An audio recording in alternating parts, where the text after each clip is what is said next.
जिन्होंने इस देश को जीने का रास्ता दिया।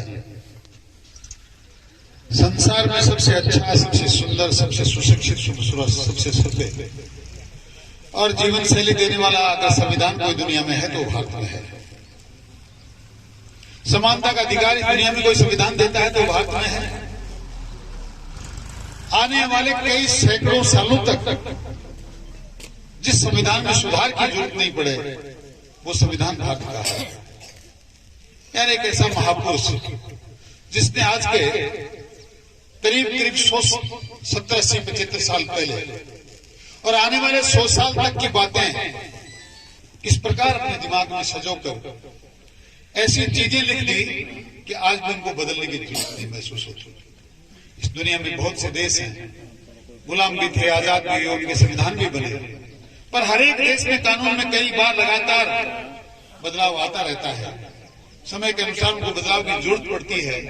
तो इस भारत के संविधान में आज तक कई बहुत ज्यादा परिवर्तन करना पड़ा हो ऐसा नहीं हुआ। ये सब कुछ देन है बाबा साहब भीमराव जी अम्बेडकर की, जिन्होंने संविधान को बनाने में, लिखने में अपना पूरा समय, भले ही कमेटी में कई लोग रहे होंगे, पर जितना समय उन्होंने दिया, और उस संविधान कमेटी में सबसे ज्यादा शिक्षित, कानून का ज्ञाता, कानून को जानने वाला कोई व्यक्ति था तो बाबा साहब था। वो कानून के मंत्री थे, वो कानून की शिक्षा ग्रहण करके आए थे। एक बात जरूर बताना चाहता हूं, उनके मन में एक पीड़ा थी, समाज में समानता होनी चाहिए।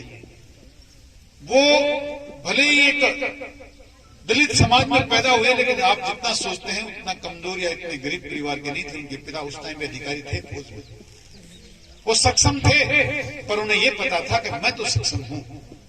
मैं दो लोगों का बड़ा सम्मान करता हूं।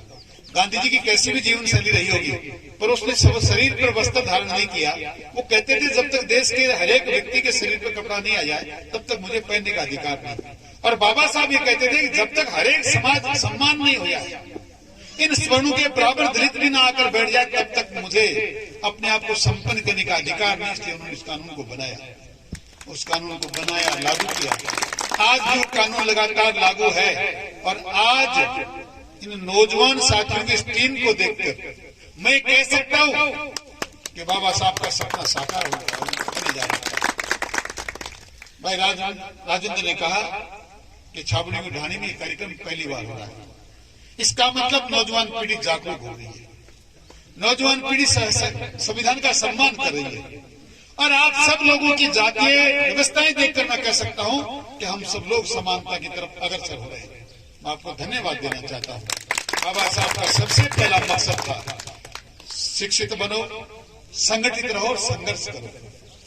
और हम लोग संगठित रहते हुए मात्र किसी जाति व्यवस्था को संगठित करें, मात्र हम किसी एक विचारधारा पर चलें, ये बाबा साहब का सपना नहीं था। बाबा साहब का सारा सपना मैं मेरी आंखों के सामने आज देख रहा हूं। न जाति है, न पाति है, न धर्म है, न मजहब है। हर एक समाज को एक साथ होकर, एकजुट होकर मात्र एक बात का ध्यान रखना है, जो लोग हमें, इस देश को बहुत बार लोगों ने, कभी मुगलों ने गुलाम बनाया, कभी मुसलमानों ने गुलाम बनाया, कभी राजपूतों ने गुलाम बनाया, कभी अंग्रेजों ने गुलाम बनाया। इससे प्रजातांत्रिक व्यवस्था के खिलाफ लोग, हम हमेशा नौकरशाही में जीते रहे। लोगों ने अनेकों प्रकार हमारी संस्कृतियों पे आक्रमण किए, हमारे समाजों पे आक्रमण किए। मात्र ध्यान रखने की ये जरूरत है कि हमारा दुश्मन कौन है, कौन हमारा विनाश करेगा, कौन हमारा विकास करेगा, कौन हमारा उत्थान करेगा, कौन बाबा साहब की भावना को समझकर आगे चलने का प्रयास करेगा। मात्र उन लोगों का सम्मान करना है, उन लोगों के साथ मिलकर चलना है। ये उनका सपना था। उस सपने को आप लोग साकार कर रहे हैं और आप लोग जाग चुके हैं। ये इस बात का प्रतीक है कि आज देश के 70, 72 साल, 33 साल आजाद होने के बाद भी हम लोग पहली बार बाबा साहब की जयंती मना रहे हैं। ये काम तो 1951 में हो जाना चाहिए था। 1851 में पैदा होने के बाद भले उन्होंने अपना जीवन जिया, जीवन बहुत से लोग पैदा होते हैं चले जाते हैं, पर 1950 में तो उन्होंने इस बात को सिद्ध कर दिया कि मुझ में काबिलियत है, मेरा अनुसरण करना चाहिए, ऐसे लोगों का सम्मान करना चाहिए। पर देखिए, सोचिए, इसका जिम्मेदार कौन है? हम 70 साल तक संगठित नहीं हो पाए, एक ऐसी महान पुण्यात्मा की विचारधारा का अनुसरण नहीं कर पाए, कौन है इसका जिम्मेदार? क्यों नहीं हमने ये काम पहले किया? मैं उन बातों में भी नहीं जाना चाहता, पर आपको इस बात की बधाई जरूर दूंगा कि आपने इतने देर के बाद ही सही, इतने सालों के बाद ही सही, इस विचारधारा का सम्मान तो किया, आज उनका अनुसरण करने की कोशिश तो की। मैं आपका बहुत